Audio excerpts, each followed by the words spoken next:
¿Qué tal, amigos? Ya estamos de regreso en Infierno en el Paraíso. Víctor Alberto Améndola, la semana pasada no hubo show, pero hay mucha información que podemos empezar a tocar y es que este fin de semana estuvo muy candente.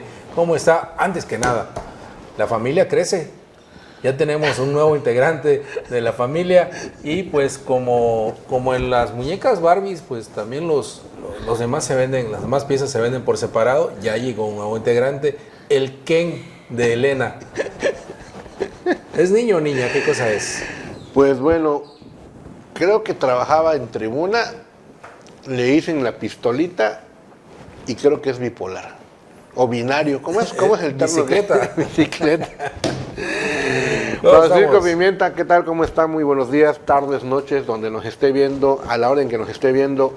Gracias por estar aquí con nosotros en Infierno en el Paraíso y ponemos el marcador para que nadie se agandalle con el tiempo. ¿Qué tenemos hoy, Paco? Bueno, hay mucha información. Tenemos esas declaraciones que hace la Secretaria de Seguridad Pública de Protección y Seguridad Ciudadana, así porque cambiaron el nombre. Pero para la gente, para la banda, es la jefa de la policía. Marcela Muñoz, allá en un foro en el Congreso, en donde se expresa muy duro, y fíjate de que las críticas no son tanto hacia las groserías que menciona, sino el posicionamiento que pone, porque no se trata de defenderse a ellas, sino se trata de defender la postura de las mujeres. Lo toma como algo personal, es un ataque a los medios, pero hay muchas cuestiones que se tienen que manejar en esto, porque la señora ha tomado una actitud muy dura con la prensa desde su llegada. Tanto así que en los primeros programas de la gobernadora, el martes de Jaguar, ¿verdad, Helen? Que le dijiste, déjalos, así son los campechanos. Entonces, te tienen envidia porque eres muy bonita, Marce. No tienes por qué preocuparte. Déjalos, total, así son los campechanos. Y es precisamente la gobernadora quien está desmeritando con ese tipo de comentarios la capacidad de la secretaria. Porque entonces dice, estás ahí porque eres guapa, no estás ahí porque eres capaz. Sin embargo, también en este mensaje que lanza la secretaria, pues también pone en duda cuando dice, me acusan de nepotismo, pero si yo no le abro brecha a mi hija Samantha, ¿quién lo hace? Y somos nosotras las más atacadas, porque incluso mi hijo, que también está en materia de seguridad, que está dentro de la Fiscalía del Estado, como vicefiscal, algo así, ya tiene un cargo de nivel, o por lo menos cobra en esa situación, a él no lo atacan. Bueno, ella está diciendo de que ella fue la que influyó para que pudieran entrar sus hijos al sistema de seguridad en el Estado, porque nadie los conocía hasta que no llegó ese gobierno. Sin acreditar experiencia. Pero bueno, para poner en contexto lo que Paco está señalando, vea usted esta declaración en días pasados de Marcela Muñoz en un foro en la Ciudad de México. En el Congreso. En el Congreso de la Unión. Vea para que usted escuche de viva voz. Todos los días me pegan. Y yo todos los días en los medios, cuando no soy la amante de la gobernadora. Estoy fea, estoy gorda, estoy alta, no me cuido, me operé, todos los días. Bueno, me pongo uñas. Todos los días ese tipo de comentarios están en los medios de Campeche. Bueno, ya le escuchó a Marcela Muñoz. 3 cosas, Paco, que señalan. Ni los del gabinete me quieren.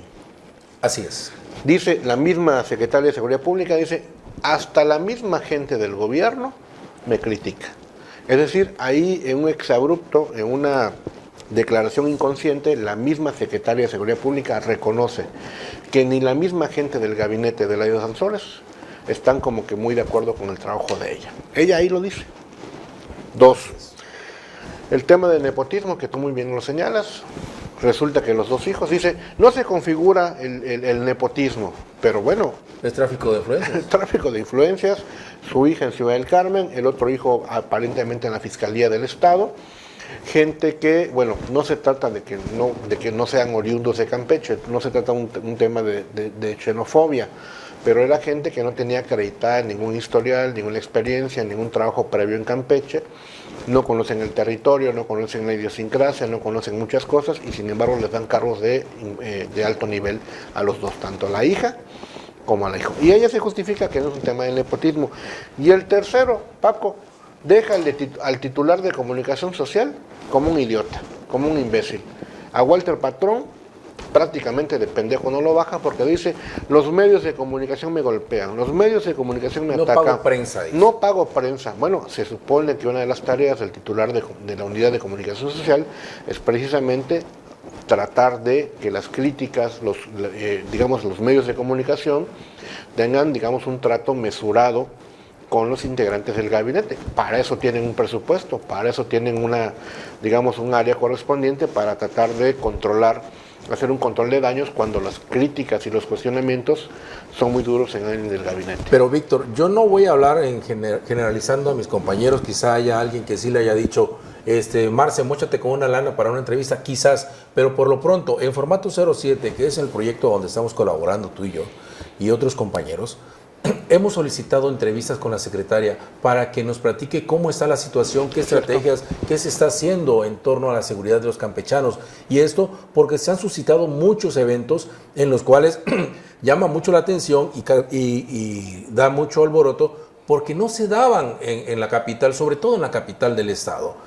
Ajustes de cuentas, ejecuciones a plena luz del día, fosas clandestinas, incinerados, encajuelados, secuestros, todo ese tipo de cosas que no se daban de manera por lo menos continua o con la periodicidad que se ha dado a lo largo de año y medio que entró este gobierno. No estoy responsabilizando de estos actos a la secretaria, no, pero sí tiene responsabilidad de decirle a los ciudadanos qué es lo que está haciendo y qué es lo que se tiene que corregir para que no se den estos eventos con esa cotidianidad. Y nosotros hemos solicitado la entrevista a la secretaria y siempre nos la ha negado. Bueno, de hecho aquí podemos ratificar una vez más la solicitud de entrevistarla en los mejores términos, en términos profesionales, en términos, que corresponden a un medio de comunicación con un servidor público, sin agredirla, sin ofenderla, sin denostarla. Porque me parece que más allá de las probables o diferencias que puedan haber, siempre vamos a ponderar la opinión de un servidor público en un tema tan delicado como es la seguridad Incluso pública. A mí me decían, ya te hackearon, Pimienta, porque me ponía yo a defenderla, a decirle, bueno, vamos a darle el beneficio de la duda, no porque sea de otro lugar, significa que no pueda hacer un buen trabajo, al contrario, podría traer nuevas cosas que podrían ayudar a nuestra sociedad. Y el hecho de que sea mujer también hay que reconocerlo, es la primera mujer que está ocupando este cargo y a veces pues se puede tener más confianza en una mujer dentro de un cargo de gran responsabilidad como es la seguridad que en un hombre, cuando hemos visto resultados también con anteriores secretarios de seguridad que han sido cuestionados por ineficacia o por actos de corrupción, o si no son corruptos, por lo menos la permiten dentro de sus elementos. Y en este caso, bueno, la secretaria tiene todo el derecho de decir a quién sí y a quién no le responde una pregunta, pero tiene también la obligación de rendir cuentas a la sociedad y sobre todo a quienes les está pagando un sueldo. Así es. Vamos a un corte. Regresamos, no se vayan. Estamos de regreso en Infierno al Paraíso y antes de continuar, Víctor, ¿qué nombre le vamos a poner a la mascota?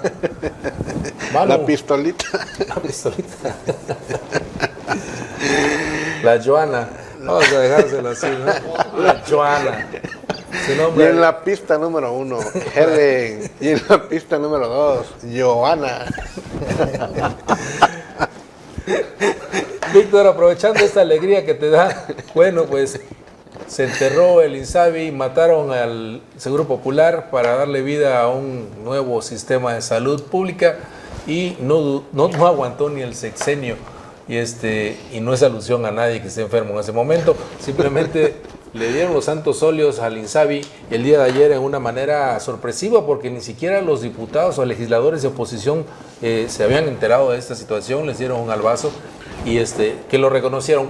Hay que reconocer o hay que aplaudir o dar gracias de que los legisladores de Morena se dieron cuenta, les cayó un rayito de luz en su mente perversa y vacía, y se dieron cuenta de que no funcionó este sistema de salud. 45 millones de recetas sin surtir en lo que va el sexenio.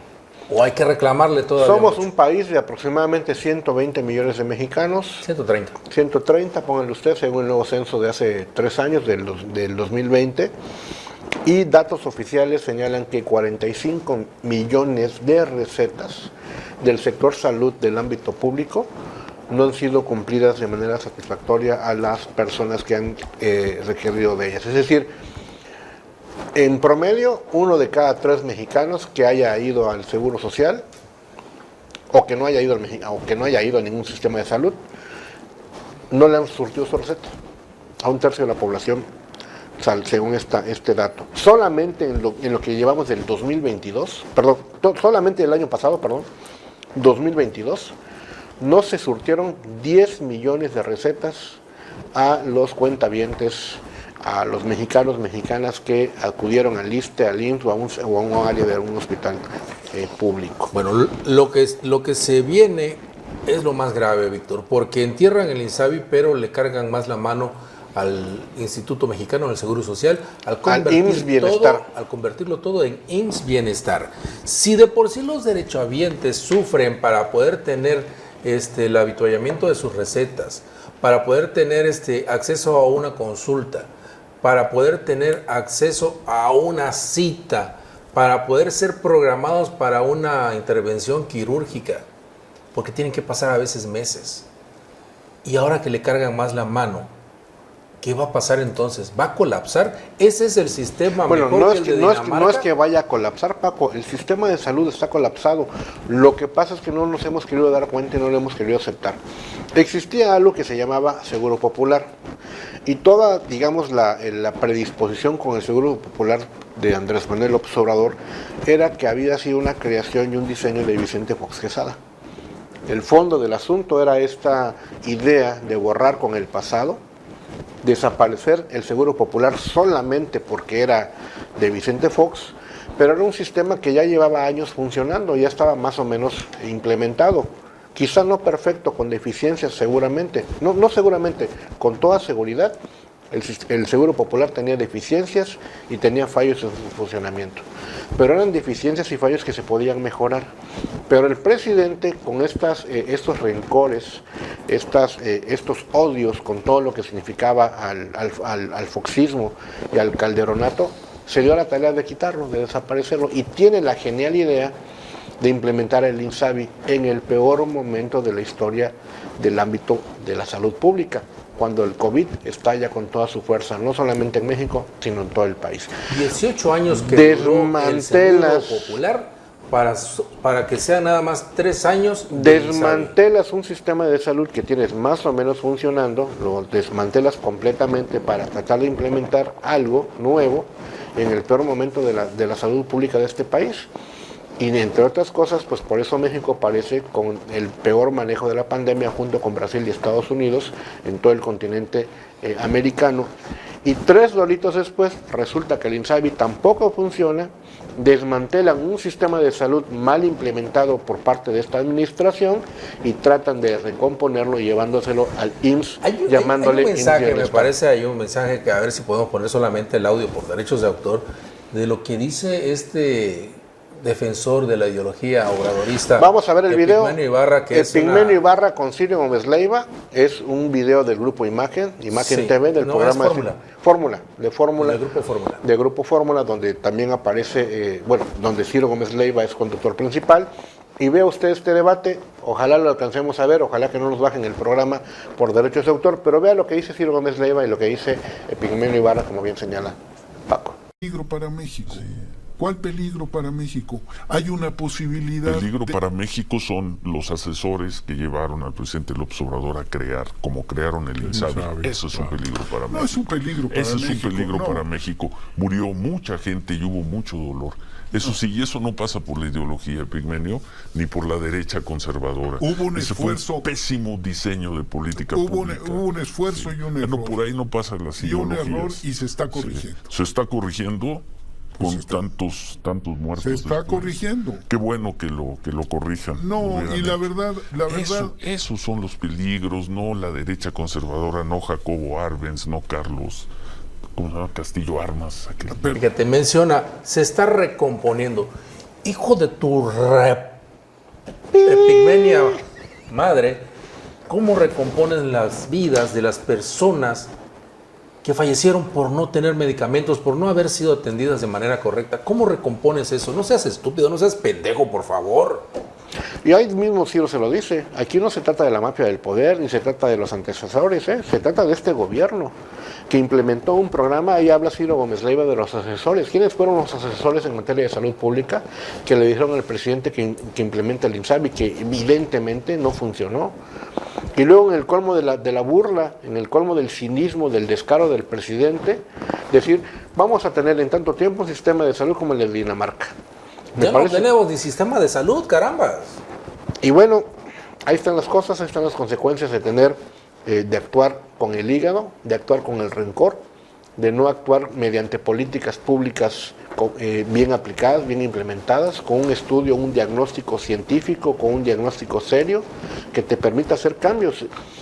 Vamos, uno entiende que un gobierno distinto, sobre todo hablando de gobiernos de derecha, del PAN, de Fox y de Calderón, con un gobierno de pseudoizquierda de Andrés Manuel, que intenta hacer cambios en la administración pública. Pero los cambios que tú implementas o que quieres tratar de llevar a cabo, tienen que tener un estudio.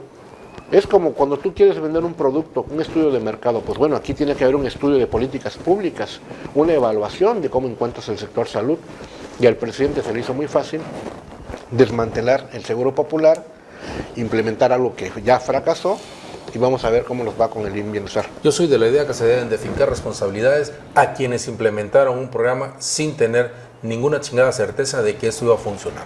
Nos vamos a un corte y regresamos. Regresamos, no se vayan.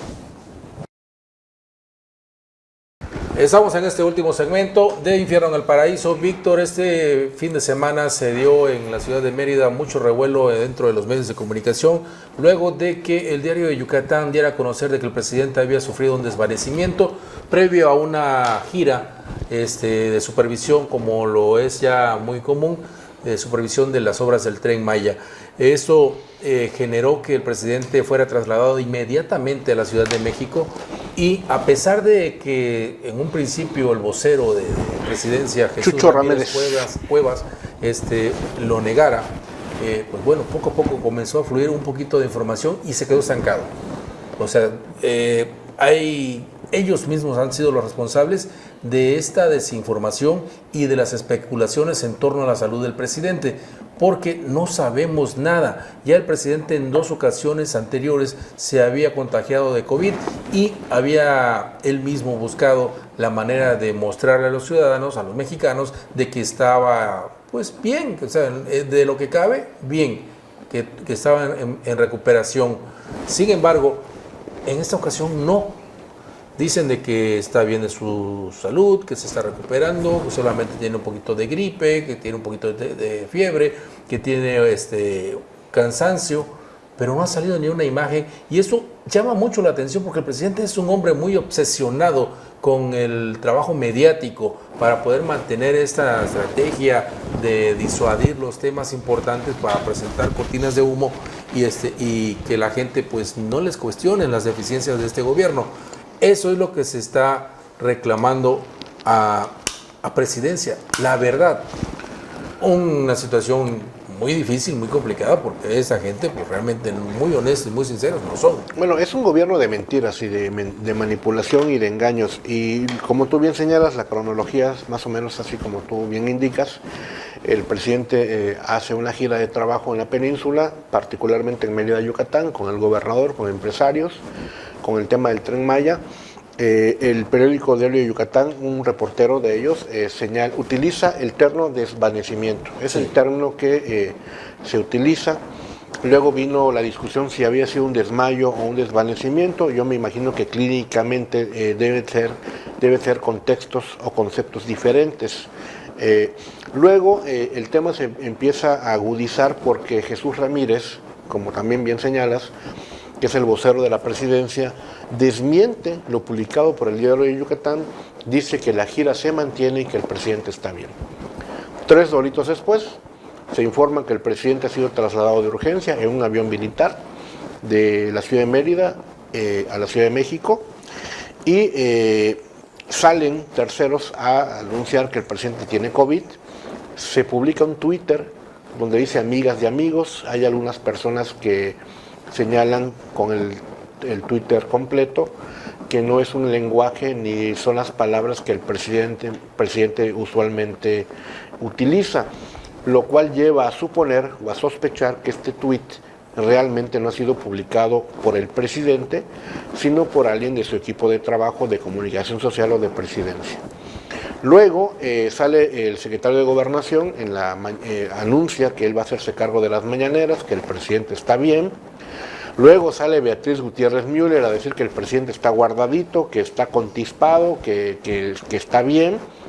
Pero lo cierto es que en ningún momento el presidente ha salido, ha dado la cara, no hay ni una sola imagen, mucho menos ni un video, y entonces se desata el infierno con especulaciones, con comentarios y bueno, con una serie de temores también hay que decirlo. Nadie desea que el presidente se muera, nadie desea que el país atraviese por una crisis en este momento, pero las mentiras de la 4T, las mentiras del presidente de la República y este manejo, digamos, mediático, pues solamente ha generado zozobra, miedo, incertidumbre en la verdad, en lo que realmente está ocurriendo. Nadie sabe dónde está el presidente. Nos acaban de avisar ahorita que el presidente fue llevado a Savannah, Georgia, a una operación urgente de corazón. Puede ser uno más de los rumores, una más de las especulaciones. Lo cierto es que nadie sabe dónde está el piloto de este país. Y bueno, en un momento delicado, en un momento grave, ya de por sí por el tema preelectoral, por la definición de candidaturas, por el fallo del tribunal del presidente del PRI. Y bueno, y usted me podrá decir, y bueno, ¿y qué tiene que ver Alito con todo esto? Pues bueno, tiene mucho que ver, porque Alejandro Moreno en este momento es diputado federal, encabeza junto con Morena su bancada parlamentaria, tienen una presencia importante en el Senado de la República, y ante la ausencia del presidente, ojo, no estoy deseando ni diciendo que el presidente se vaya a morir, ante la ausencia del presidente, que puede ser también por motivos de salud, el secretario de Gobernación asume la titularidad por 60 días y ante una ausencia mayor tiene que ser el Congreso de la Unión el que defina con 2/3 partes quién termina el sexenio. ¿Quién termina el sexenio? Y entonces aquí entra el papel del PRI, porque son los votos del PRI los que le dan a Morena en ambas cámaras precisamente los votos suficientes para juntar las 2/3 partes. Y esto también está causando mucha zozobra y preocupación al interior de Morena, porque en el peor de los escenarios sería Adán Augusto quien estaría palomeando quién va a competir o quién va a abanderar a Morena en la próxima elección. Sí, entramos a un terreno, a ver, Paco, es tan grave la situación por la que estamos atravesando que el país en casi un siglo, 90 años, desde 1934, con el general Lázaro Cárdenas, el presidente que toma protesta al momento de asumir la presidencia es el presidente que termina y entrega. Antes de Lázaro Cárdenas vivimos 6 años de incertidumbre con el famoso maximato de Plutarco Elías Calles. Del 24 al 28 el presidente era Plutarco Elías Calles, pero en el 28 eligen a Álvaro Obregón, lo asesinan en la bombilla el 17 de julio, y del 28 al 34 tuvimos 3 presidentes de la República, a 2 por año, a presidente por cada 2 años, obviamente sin cumplir su mandato constitucional, y es hasta que el general Lázaro Cárdenas comienza su mandato, y desde esa época hasta el día de hoy, ningún presidente ha fallado ni ha faltado a cumplir con su mandato presidencial. Entonces estamos viviendo un escenario nunca antes visto en el país, en el último siglo. Desde la Revolución Mexicana, desde que concluye la Revolución Mexicana, digamos, con el asesinato de Calles en el 28 y que comienza de Álvaro Obregón en el 28 y el maximato de Calles, nunca había vivido el país una etapa de incertidumbre. Quizá algo parecido en el 94 con la muerte de Colosio, nada más que Colosio era el candidato oficial. El presidente de la República se mantuvo a salvo, que era Salinas de Gortari, pero hoy estamos hablando de la probable ausencia del presidente. Y ojo, insisto, no estamos diciendo que el presidente se vaya a morir, pero un derrame cerebral, una parálisis del cuerpo, una enfermedad de otra naturaleza, cardiovascular, cerebral o del corazón, pudiera configurar diagnóstico. Impedir la continuidad del presidente en el cargo. Efectivamente, y que obligue al secretario de Gobernación a asumir el mandato del país durante 60 días como tiempo máximo, y ahí la Constitución señala los artículos 84 y 85, que es con 2/3 partes del Congreso de la Unión, ambas cámaras, los que pasarían a nombrar al sustituto o sustituta, porque tampoco hay que decir que tenga que ser hombre, Así es. del presidente de la República, en un momento donde, reinstalado el viejo sistema presidencialista, el que iba a nombrar al candidato de Morena iba a ser el dedo de Andrés Manuel López Obrador. Él le levanta la mano para ser también presidente. Así que bueno, a eso es el que tenemos. Han sido citados los gobernadores a Palacio Nacional. Uno se pregunta, bueno, y si el presidente tiene COVID, ¿por qué los llaman? Pudieron haber hecho una videoconferencia a larga distancia, porque se supone... ¿Quién iba a encabezar esa reunión? Y para aquellos que están diciendo, ay, no chinguen, pues ya están sopiloteando al presidente. No, no lo estamos sopiloteando. Esto es una especulación, pero es generada por la falta de información por el gobierno federal. Eso es nada más lo que está pasando. Una situación más generada por la desinformación, esa infodemia que tanto dicen ellos, ¿no? Así es. Bueno, y ser muy claros y muy precisos, Paco, tanto tú como un servidor, y en los espacios en los que colaboramos con opiniones, pues hemos sido muy críticos de Morena, de la 4T, del presidente de la República, pero tenemos muy claro que una cosa es la crítica y el cuestionamiento al poder público, y otra cosa es desearle el mal o peor, la muerte a un personaje, por más antipático que nos pueda hacer. Por la salud de la República, por el bien del país, ojalá que el presidente esté bien, ojalá que el presidente pueda recuperarse pronto, ojalá que el presidente pueda asumir la conducción de este país, pero si no fuera así, ojalá que hubiera claridad, ojalá que hubiera transparencia de lo que estamos viviendo realmente en este momento, para que todos los mexicanos Por supuesto. sepamos. Ya para cerrar, Víctor, el Tribunal Federal Electoral presenta una propuesta para el tema de Alejandro Moreno, la continuidad de Alejandro Moreno en el PRI. Tú sabes muy bien cómo está esa situación. Platícanos qué es lo que puede pasar, qué es lo que estaban peleando. Entiendo de que esto es derivado de una queja de Osorio Chong, Miguel Ángel Osorio Chong, senador, y de Claudia Ruiz Massieu. Mire, el tema da para mucho, es un tema muy polémico, hay muchas opiniones, muchos puntos de vista.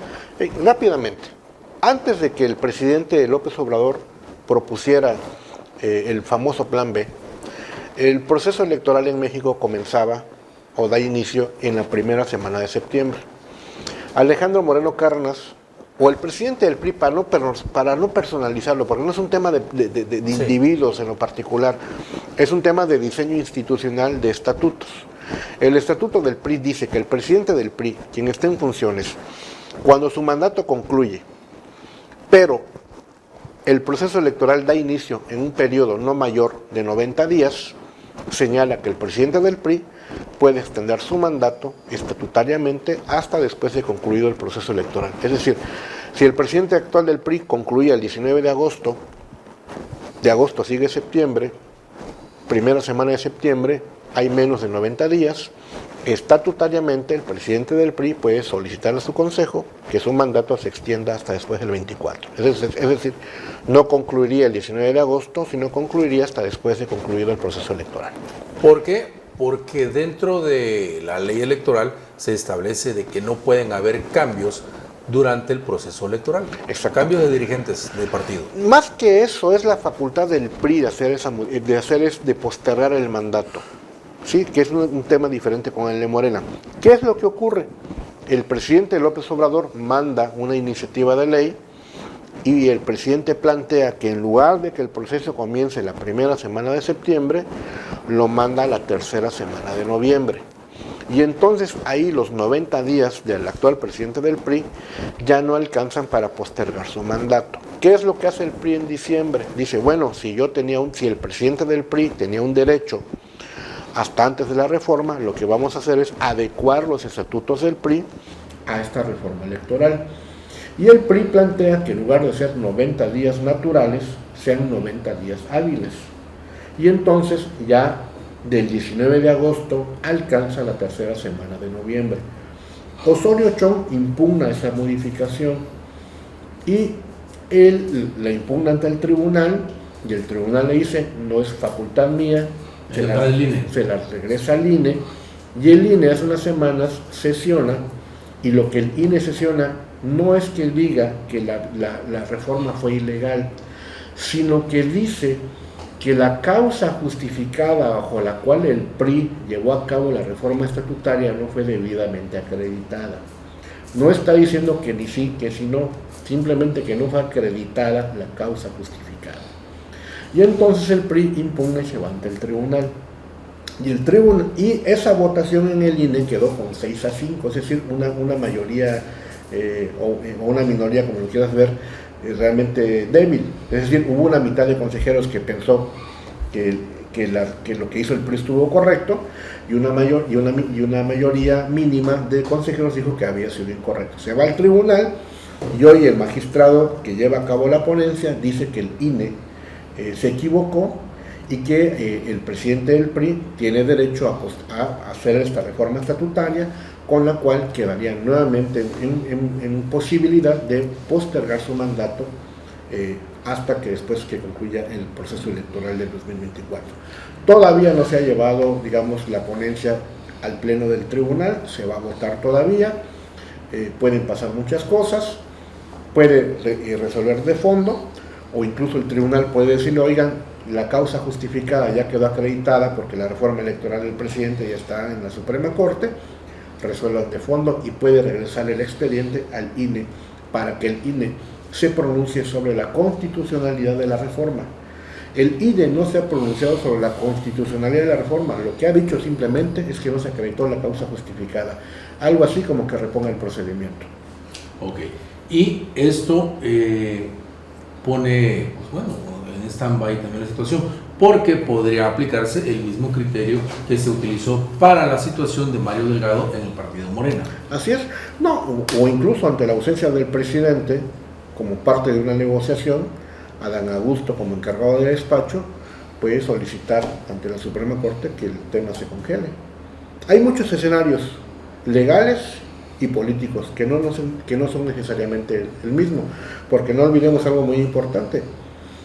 El presidente del PRI también es diputado federal. Si Morena necesita, para lo que se ofrezca en la ausencia del presidente, votar algo en la Cámara de Diputados y en la Cámara de Senadores, Lo tiene que cabildear con el lo tienen que cabildear con el presidente del PRI, con los diputados del PRI, con las diputadas del PRI que esta señora agravió, insultó. Lo tiene que consensar con el coordinador de los senadores de Morena, que esta señora agravió e insultó. Es decir, se abre una serie de expectativas, se abre una serie de caminos, pero en todos ellos pasa un acuerdo y una negociación con el PRI.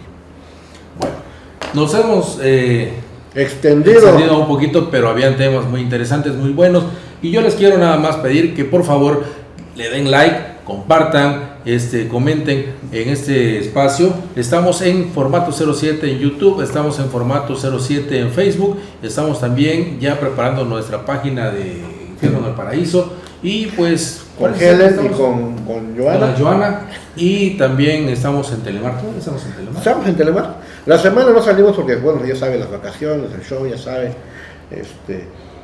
Y bueno, también Chucho Ramírez nos dijo dónde andamos. Pero bueno, aquí vamos a estar. Nos vemos la próxima semana. Muchísimas gracias. Gracias.